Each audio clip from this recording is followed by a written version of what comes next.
I'm on a mooring in Taboga in Panama. My parents have just left from the visit here, and I'm about to meet up with my sister Charlotte in Colombia, where I'll go by plane, and after that I'll actually fly home for a couple of months to earn some extra money for a brand new engine. Because maybe you remember that my timing belt slipped and the pistons ran into the valves and cracked the cylinder head, and because of the age of my old engine and the cost of a possible rebuild, I decided to buy a brand new engine. So before I leave, I have to crawl into my engine room and take a couple of measurements to make sure the new engine will more or less actually fit.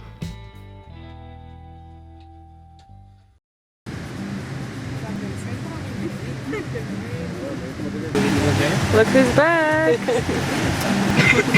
Where are we going, Lotte? We're going to Santa Marta, and then we're taking a motor taxi to Minka to go up in the mountains. Hey! Oh, hello! Hello! Good time! Hello! Hello! Oh, you speak English! There's a little sign saying careful. Big hole in the road. Whoa! We're on a tiny, small hike, can't even call it hike I guess, to some beautiful waterfalls called Poço Azul. Now it's a super remote place, check it out. No one else is here. No one else is here except 50,000 other tour buses.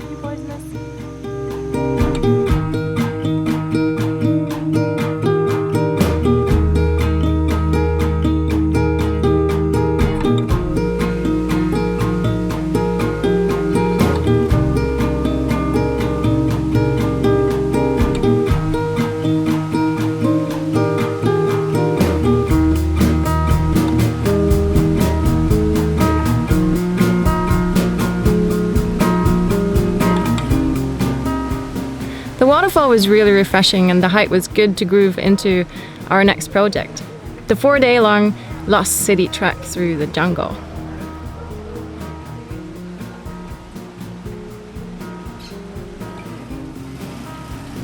That's why we already left cute little Minka after 2 nights and headed to Santa Marta for our next adventure. The Lost City trek is a 4-day hike through the Sierra Nevada de Santa Marta up to Teyuna, the lost city of the indigenous Taironas.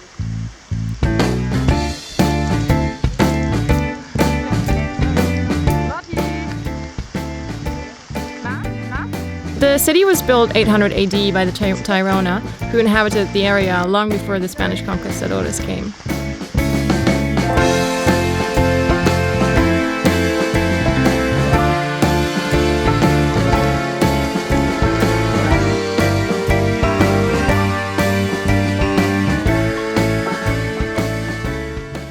The place where we find out and where we find right now is called the Mirador. We are right now at 625 meters above sea level. If you do the Lost City trek in the rainy season, it's gonna rain. And it's not just gonna rain a little bit, it's gonna rain a lot. The 28-mile hike through the tropical rainforest is stunningly beautiful, but also at times fairly steep, and in rainy season extremely muddy and slippery.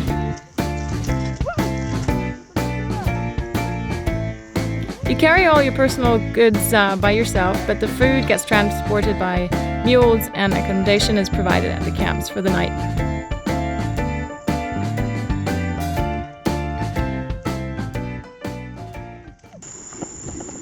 This is quite the challenge, I have to admit. This is our camp for the night. We're nearly there, which is good because it's kind of getting dark.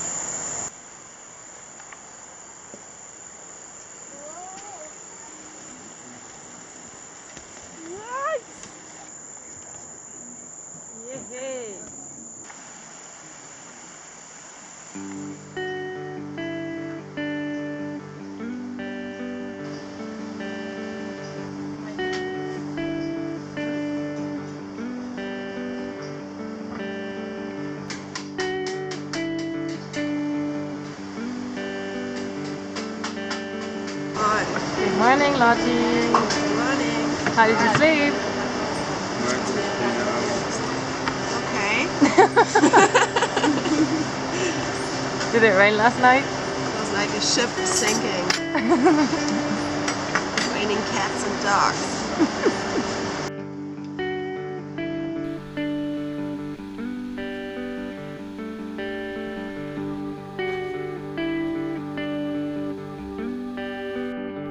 At first, my sister had actually refused to go on the hike with me because she had read that it was quite a hard one and maybe due to slightly crazy hiking experiences from the past with me.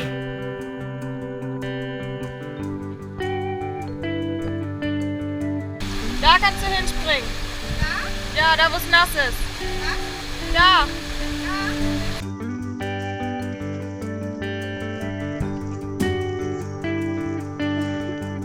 Incas and Aztecas built the houses in a square, while the Taironas made it in circle, representing the sun and the moon.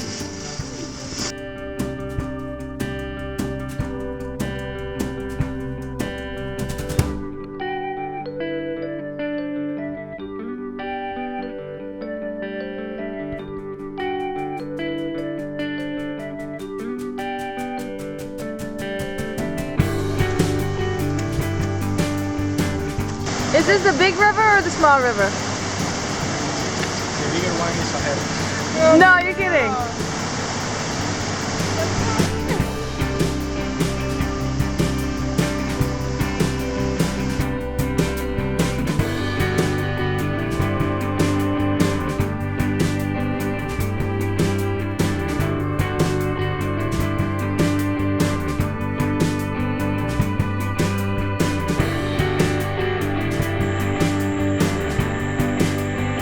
See those sticks up there?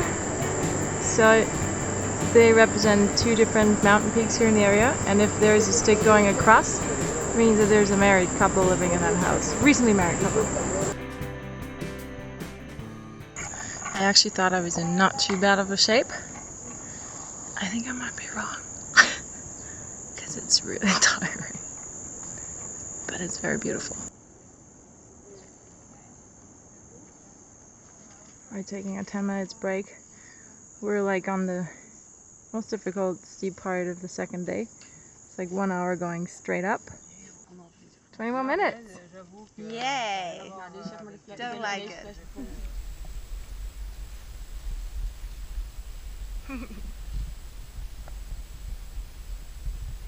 We had to skip lunch because this little river that we're just crossing, if there had been more rain, it would have been a little bit higher, a little bit stronger, so that's why we're all super hungry and can't wait to get to the next camp so we can have some lunch. Finally, after like 7 hours of walking since this morning at 7.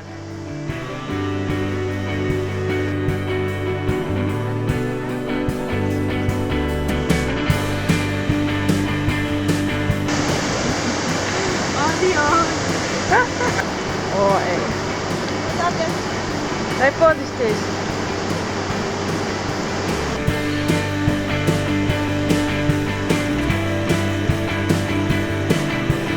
You can slightly tell where the socks ended.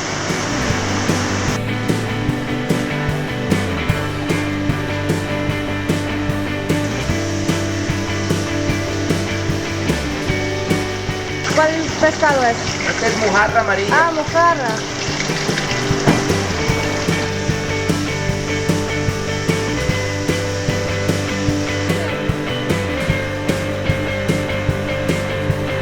Wow, this looks really good.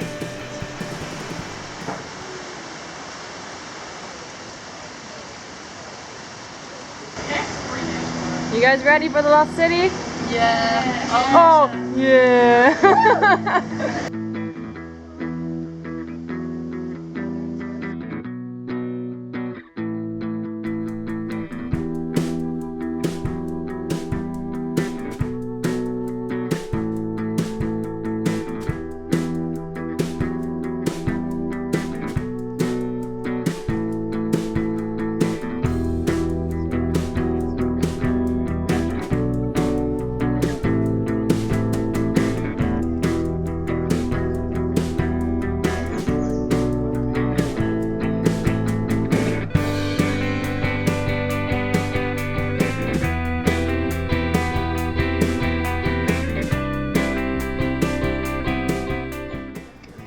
On the third day, after climbing back 1,200 steps, you finally reach the lost city and stroll through the remaining stone walls.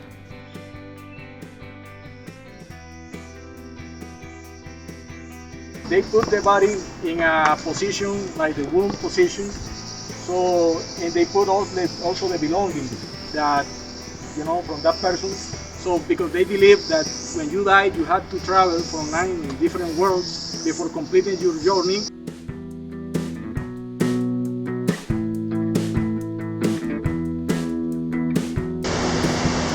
It's the third day. We're on our way back. It's beautiful up there. It's really interesting to hear the whole story about the Taboga. And everyone's starting to lick their wounds slowly. And we finally split the group into 2 groups. Fast one and a slow one. We're kind of like in between. Because my sister's twisted her ankle. And she also got a cold. So, try to take it slow. And we try not to fall too much because it's super slippery. It's actually a bit dangerous too.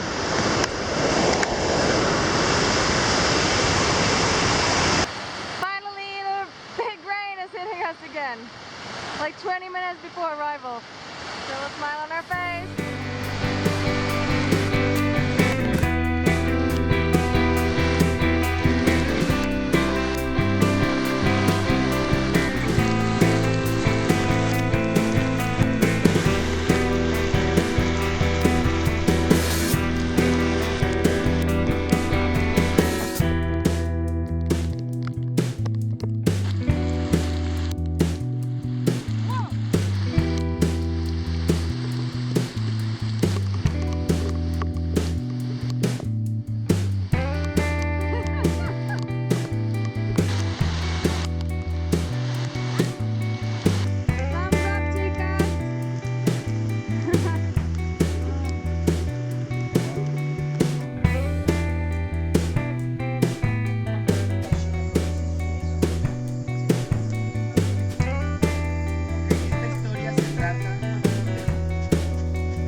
It's the final day, number 4, and everything is really wet and gross and smelly. There's another 6 hours to go, and we're just putting on our wet shoes, wet socks. Fortunately, we've got a dry pants and shirt, more or less. And we're gonna be home soon.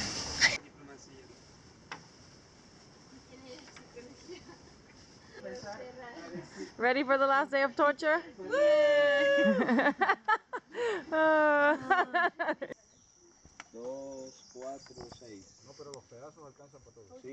Emergency operation. Super Trooper. She's doing super well now that she has the bandages.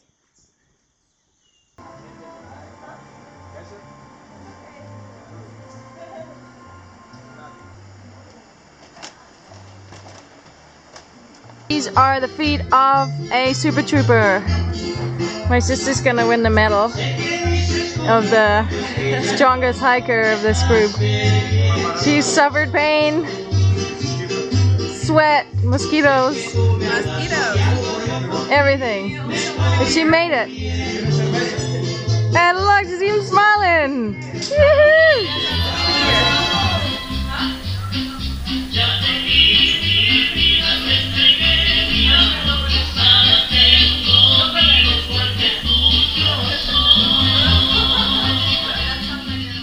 I think after this little adventure, I might owe my sister a couple of relaxing days on the beach.